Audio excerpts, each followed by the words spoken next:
they figure out pretty quick that when I come in here, it means something good. Maybe when we come back, we'll see if there's an egg or two up there. You never know when they're gonna lay, right? Hi.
This is my teaching kit, at least some of it.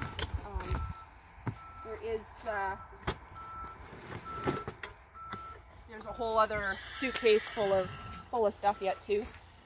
So we got our vet wrap. We also got a lot of vet wrap, gauze, diapers for hoof injuries, duct tape, lots of duct tape, gauze roll.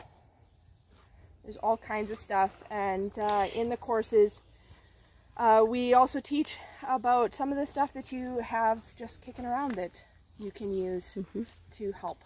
A lot of first aid is MacGyvering solutions together. Right. Like she would have been on death's door is what you're telling me. Yeah. If she was on her way to the auction. If we didn't buy her, yeah. And when you tell a 16-year-old horse crazy kid that, yeah, if you don't buy her, she's going to the auction. That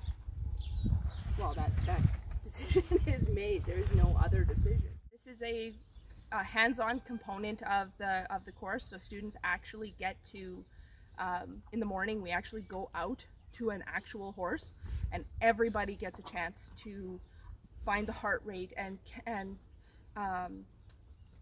measure the respiration rate, and don't just wait until your horse is hurt or is not feeling well to do this. Get them used to this before you actually need the information. These horses are not, when they're hurt or when they're sick, they're not your horse. It's not, they're off. And they may not be reacting to things that you think and normally they would be entirely okay with. The most common spot on the horse to take heart rate is under the jaw.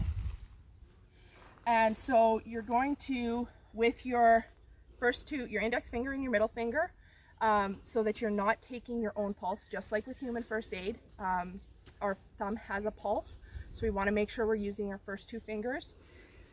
On the jawbone, you find there's almost I describe it as a rubbery cord that actually rolls over the bone. So you're going to get that under your fingers, and you're going to press that against the bone, and you will feel a 2-beat rhythm. You only count one of those beats. So we describe it as each heartbeat is lub-dub. So you either count the lubs or you count the dubs. If you're counting both, you will get a far too high reading and you'll have to start again. The nice thing about taking the heart rate is you can cheat a little bit and count it for 15 seconds and multiply by 4, whereas for the respiratory rate, you do have to count for that full minute because horses are capable of holding their breath. and horses that are injured or are in pain may do that because they tense up because they're hurt.